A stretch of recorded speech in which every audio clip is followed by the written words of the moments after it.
Se no Enem de 2018 o tema de redação for a questão do índio no Brasil, como é que você vai fazer, hein? E aí, beleza? Pois é, criatura, se o tema for esse aí, um conselho que eu dou para você, por favor, seja bem politicamente correto, tá? Espera-se numa prova do Enem de redação que você seja bastante politicamente correto. E a ideia aqui desse rápido vídeo é dar para você algumas dicas, se o tema for esse. Beleza? Tranquilo? Primeiramente, é fundamental você entender que a Constituição de 1988 mudou muito a perspectiva sobre o índio. Para esse documento de 1988, o nosso documento maior, a nossa Carta Magna, a perspectiva agora é de que o índio tem que ser preservado. E a cultura do índio tem que ser mantida, preservada também. Além da Constituição, nós temos uma espécie de Estatuto do Índio, que é um documento da década de 1970. Um documento que já precisa de modificações. Lá na minha intervenção, inclusive, eu poderia dizer que está faltando aí, não é? A feitura, a elaboração de um Estatuto do Índio, mais adequado à Constituição de 1988. Outra coisa que eu teria que colocar na minha redação, ou seja, um cuidado que eu deveria tomar. Eu evitaria ficar falando dos índios de forma muito genérica. Ah, porque os índios, essa generalização, criatura, é preconceituosa. Por quê? Porque os grupos indígenas são vários. São várias nações, são várias etnias, são várias línguas. Só de você falar os grupos indígenas, as etnias indígenas, isso já dá ao seu texto uma perspectiva não preconceituosa. Ou seja, você já demonstra discursivamente saber que os índios são vários.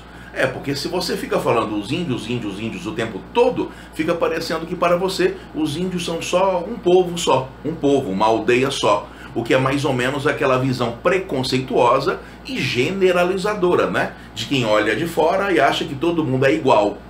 Que é mais ou menos a visão que se tem sobre o escravo que veio da África, por exemplo. Aquela ideia, se bem que quando ele veio da África ele não era escravo, né? Ele é escravizado aqui. Mas essa ideia de que aquele que veio da África eram todos iguais. Não, na verdade cada um tem sua etnia, sua identidade, sua língua. E essa individualização do indivíduo é menos preconceituosa. Tira um pouco, pelo menos um pouco, do preconceito. Outra coisa importantíssima. Índio, preste atenção, os índios em geral, e eu converso com você assim falando os índios, e seria interessante você colocar na sua redação o quê?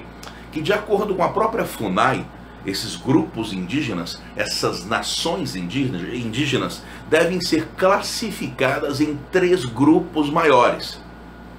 Existem, por exemplo, os índios que não foram contactados, que ainda moram de forma isolada. Como é que se sabe?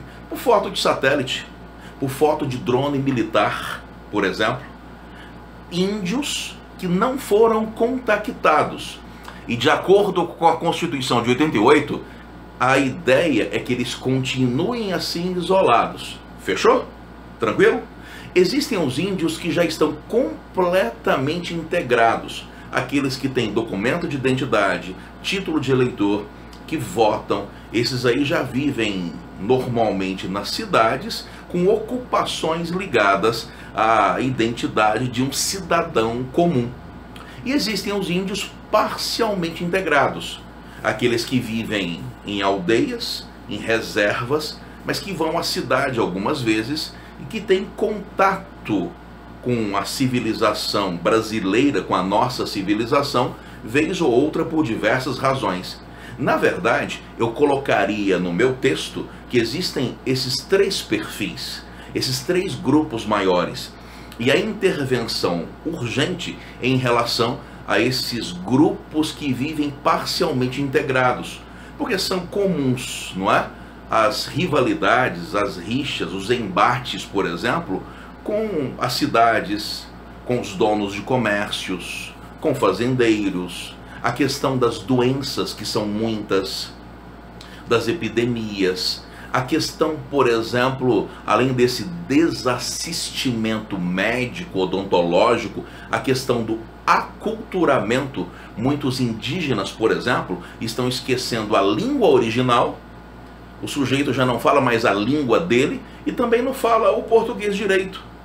Acontece, por exemplo, de algumas faculdades, como a UNB, oferecerem cursos para índios. Aqui em Goiás, a UFG oferece também.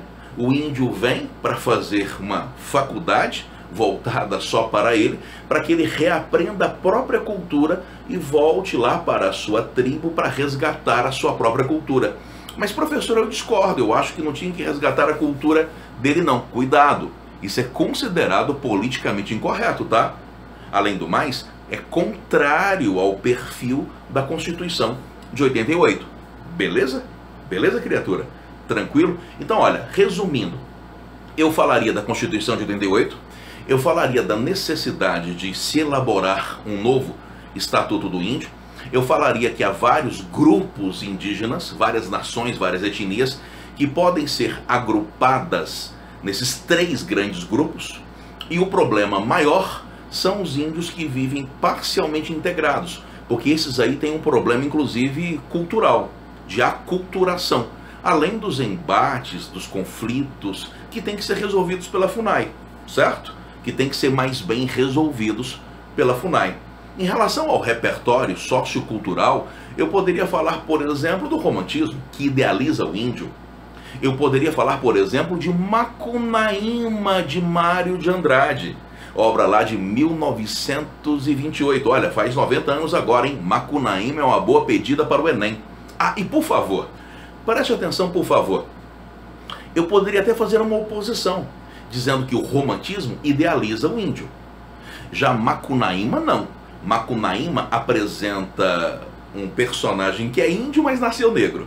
E nasceu lá na floresta amazônica. E no meio da história fica branco. É claro, porque o Macunaíma é essa sugestão de ser a mistura de todas as etnias que formam o brasileiro. Eu diria, por exemplo, numa redação, que o nosso índio está mais para Macunaíma do que para o índio romântico. Está mais para um índio problemático, não é? Cheio de conflitos individuais, cheio de conflitos de identidade, está mais para Macunaíma do que para o índio romântico. Beleza? Tem algumas dicas aí, espero que você tenha gostado. Um abraço, tá? E até o nosso próximo vídeo. Até! Tchau!